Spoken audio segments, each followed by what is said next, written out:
everybody, Zachary Levi here, just outside of San Francisco, California, at world-class development studio Crystal Dynamics, whose current project is the reimagining of the Tomb Raider franchise. From now until the game launches, we're going to be hopping around the globe, bringing you exclusive first looks at some of the key ingredients that are shaping and creating this world.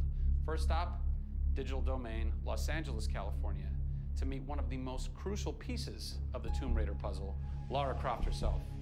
I'm Zachary Levi, and these are the final hours of Tomb Raider.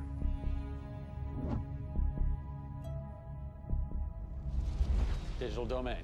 This is where they do a lot of mocap for big Hollywood films and video games like Tomb Raider. And today, we are gonna meet the new Lara Croft, who is around here somewhere. Teaser! And this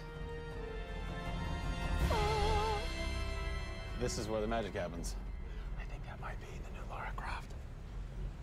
That's the new Lara Croft.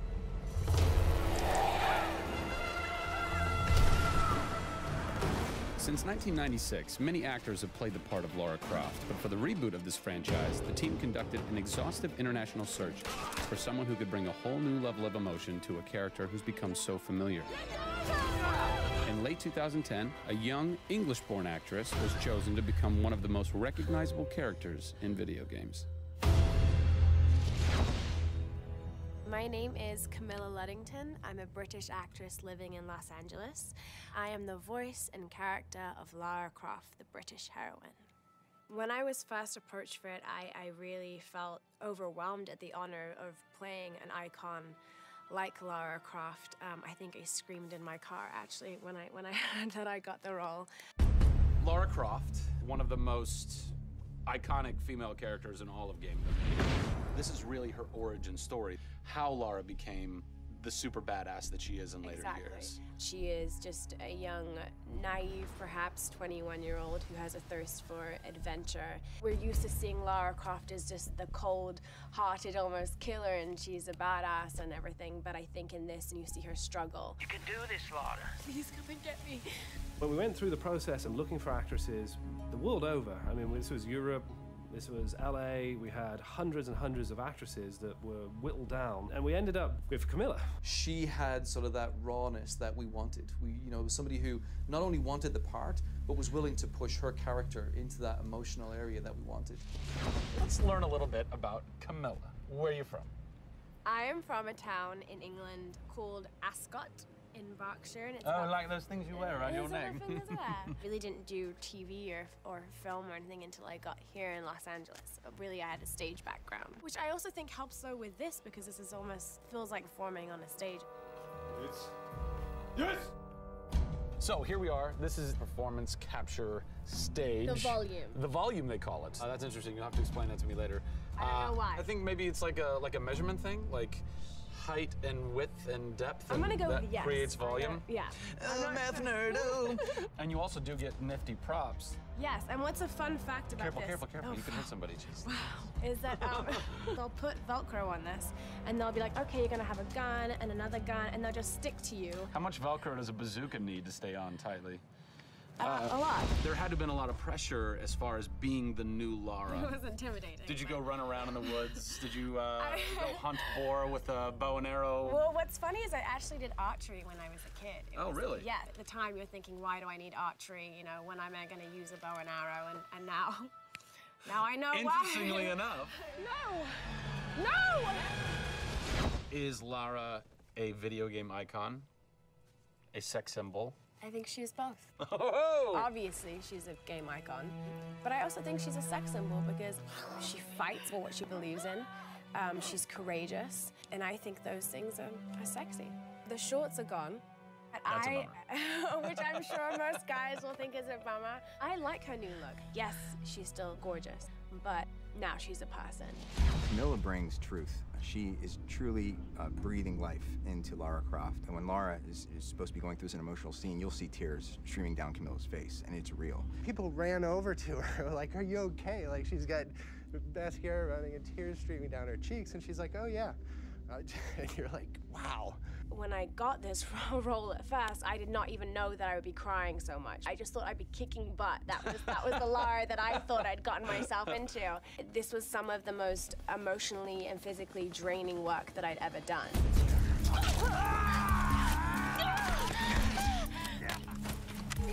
This is the very first time I get to see this. Oh, God. They had to do it. They had to do it. So the fans have now seen Lara's first kill. What was that moment for you like? Intense, for sure. Probably one of the hardest things to film. She has to fight for her life. It's fascinating how she reacts to that. You know, she doesn't just walk away from that first kill. It really gets to her. You see her become Lara Croft. Camilla Luddington is our new Lara Croft. Strong, spunky, gorgeous, brave. How did she get so brave? Excellent question. We're going to cover that in our next installment when we sit down with the writers who crafted the origin story of Lara Croft. Don't miss it.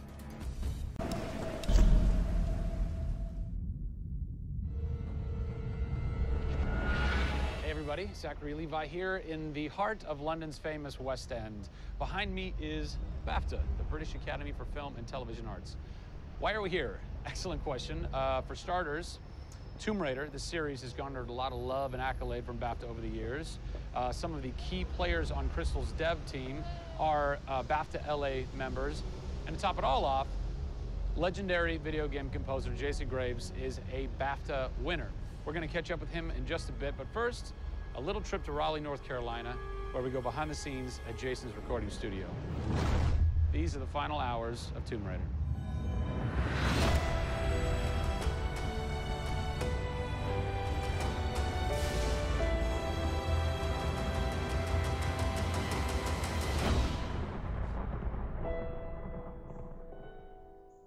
First thing we did was the theme.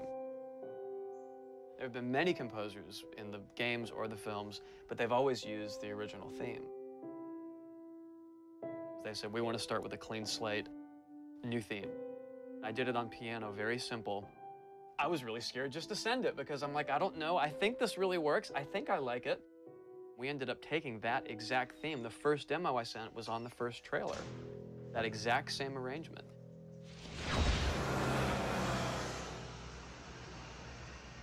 So, Jason, currently you're working on this reimagining of Tomb Raider.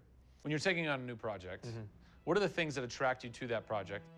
The heritage of a particular game, I think, obviously. And don't even get me started on Tomb Raider. I literally almost drove off the road. I was on the phone with the audio director. Like, oh, stoplight! And I had to pull over a little bit to not hit the car behind me. What I loved about Tomb Raider, what really drew me to the project was they had no pre-existing conditions. Because they wanted to get out of what it used to be. They wanted something new. They wanted something fresh.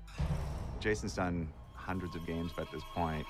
He was an easy choice for us to go with on paper because he has such great experience. I listened through a lot of different material from a lot of different composers. I was really taken by how well he did the intimate stuff. The textures and the real, intimate and vulnerable bits that we needed to highlight in the game were a great match for us. What is square one for you when you start wrapping your head around it going, this is where I feel like this world is going to exist? Main theme. Call me old-fashioned. Then it was a matter of finding out what kind of percussion would work. And always going back to the melody and the theme, because that's kind of the heart of the game. The most signature thing that we need to get right is Lara's theme. One of our big goals was that it can be used in any emotional context. What does it sound like? High action.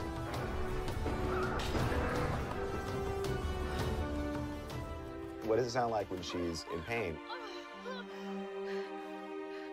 For music, the gameplay and the concept art, especially with the scavengers and kind of the shanty town, corrugated metal, how everything's kind of this amalgam of different stuff that they found on the island. I was like, that's what I want the music to sound like. The bad guys are playing the music now. Alex said something like, it'd be really cool to have something, chains on a metal board or like you're banging a metal fence. 2 weeks later, Jason calls me up and he's like, so this guy who's like this sculptor who lives right around the corner from me, I was talking to him about the idea of creating an instrument And I'm like, that sounds completely insane. We have to do that.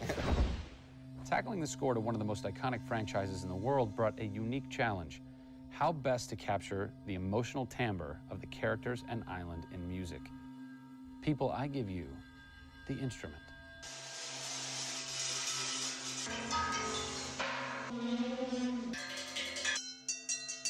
The instrument. I was going to let Matt determine the aesthetics. I was really only concerned about the sound that the sculpture was going to make. Matt built this, which looks pretty much exactly like Laura's original homemade bow in the game. There's different timbres based on different materials, metal, glass. It's a direct line from the plot, the characters, the story, the environment, straight to the sculpture. We always wanted the island to have that character in itself. Creating an instrument gave it this unique identity. It's got a voice. Yeah. Yeah. The very beginning of the game is nothing but the instrument.